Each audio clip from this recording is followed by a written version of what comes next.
Military planning began right away. I was called, I think, without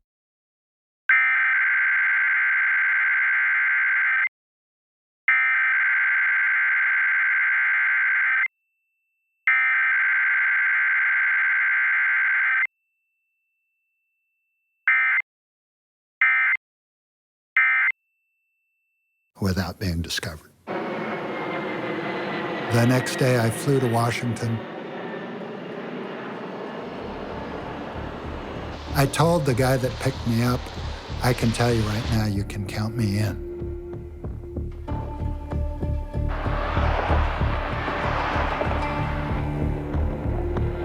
The chairman of the Joint Chiefs of Staff pulled together a small group of planners in the Pentagon.